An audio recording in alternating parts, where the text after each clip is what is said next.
Salve e benvenuti nel mio canale. Hai necessità di portare l'illuminazione in un ambiente che ne è sprovvisto. Nel video ti andrò a illustrare tutte le opzioni che abbiamo, da un impianto semplice a un impianto un po' più complicato. Per illuminare questa lampadina classica avremo bisogno di una fase e di una neutro. La fase è di color marrone, un impianto a norma. Il neutro è blu o celeste quando l'impianto è a norma. Ovviamente se collego i fili qui la lampadina sta sempre accesa. Allora cosa va posto per accendere e spegnere la lampadina? Un semplice interruttore. Questo si chiama interruttore unipolare perché agisce esclusivamente sulla fase. Per essere più schematici, se questo è il filo di fase, l'interruttore fa come un ponte levatoio. Quindi quando sta alzato la corrente non passa e la lampadina resta spenta. Mi porto avanti e vi faccio vedere come configuro l'impianto. Il blu, che è il neutro, va collegato sempre alla lampadina. Alla lampadina andremo a collegare anche un pezzo di cavo che sarebbe quello della fase.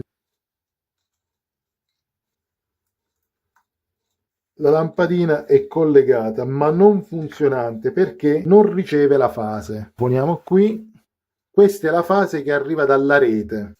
Lo andremo a collegare all'interruttore.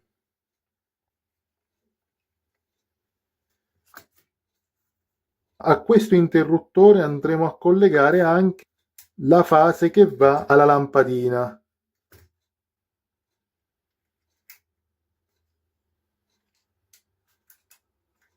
Vedete quello che vi dicevo prima? Il neutro dalla rete va sempre alla lampadina. La fase, in questo caso chiamata fase spezzata, perché qui l'interruttore spezza, come vi ho fatto prima l'esempio, come un ponte levatoio, lo scorrimento della corrente. Adesso è tutto collegato. Premo e la luce si accende, vedete? Questo è l'impianto più semplice che possa esistere, nulla di eccezionale. Ma se volessimo accendere questa lampadina da più punti, come si fa? Bisogna togliere l'interruttore. Questo interruttore non serve più. Entrano in gioco altri interruttori. Sembrano uguali, ma non sono interruttori, ma vengono chiamati deviatori. L'interruttore ha solo due poli, anche se qui ne vedete 4 è per fare delle derivazioni, ma non ha importanza.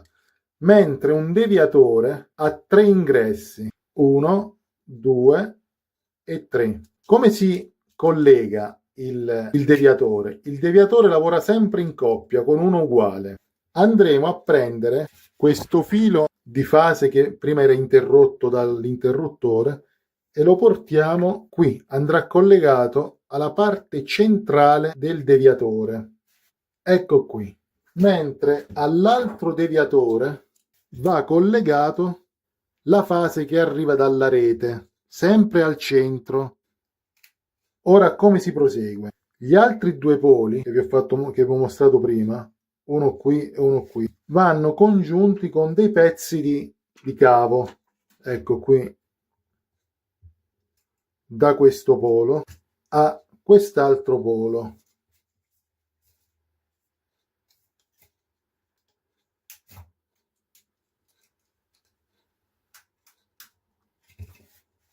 Un altro filo identico andrà al morsetto di sopra. Scusate, prima ho detto polo, ma si chiama morsetto.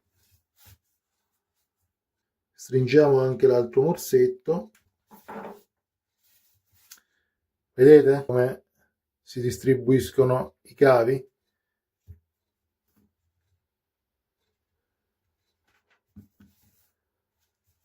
Ecco un po' la panoramica dell'impianto. Adesso vado a dare corrente. La lampadina è accesa, ma spengo di qui.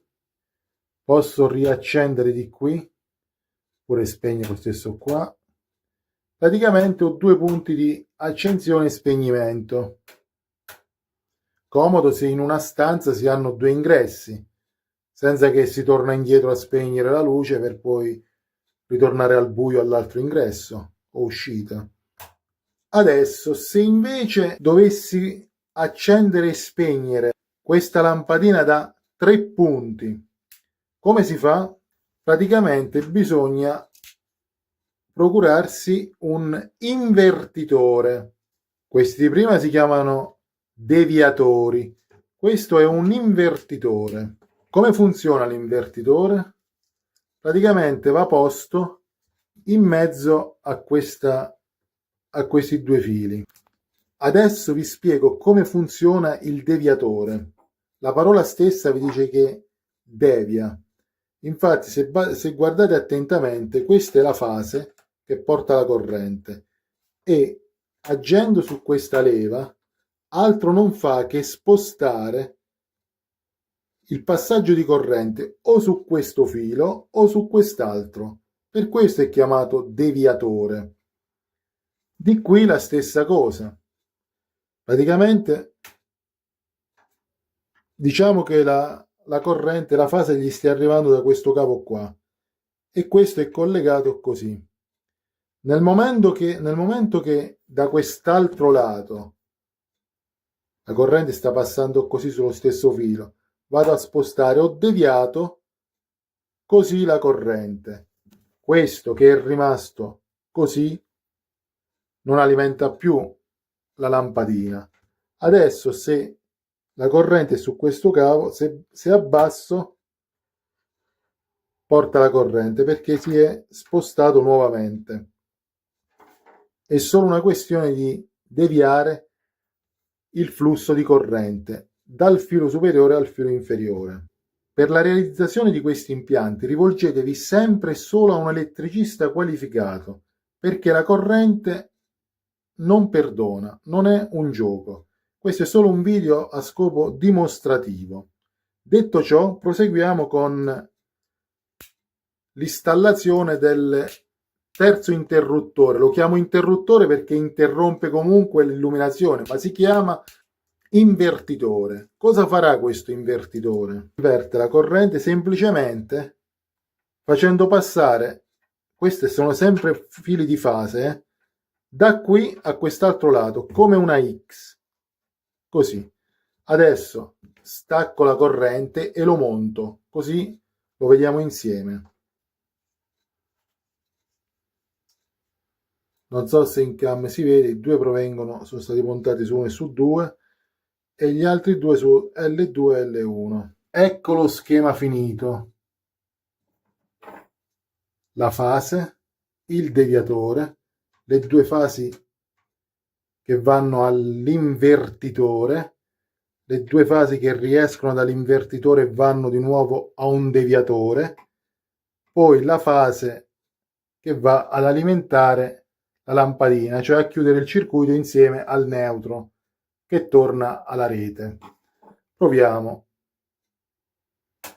Ecco, accendo da qui, posso spegnere da qui, riaccendere dall'invertitore, spegnere, riaccendere. Praticamente ho 3 punti di accensione e spegnimento. Si può anche aggiungere un certo numero di invertitori sempre su questi due fili per avere ulteriori punti di accensione e spegnimento. C'è anche da dire che questo tipo di schema risulta diciamo ancora utile per piccoli impianti. Per grandi impianti, per esempio l'illuminazione di un palazzo, non è fattibile utilizzare tutta questa quantità di cavi. Si utilizza al posto dei deviatori, dell'invertitore, si utilizzano dei pulsanti. Questi pulsanti sono collegati a un relè e praticamente quel tipo di impianto necessita di meno fili, tutto qui. Ma per un uso domestico un impianto così è fattibile, ancora fattibile. Poi se servono grandi distanze, come ho detto prima, conviene montare il relè che ha tutto un altro schema di funzionamento. Se il video ti è piaciuto, mi raccomando, iscriviti al canale, metti un like e condividi. Se ti piacciono i contenuti del mio canale, puoi fare anche una piccola donazione al canale seguendo il link in descrizione. Grazie.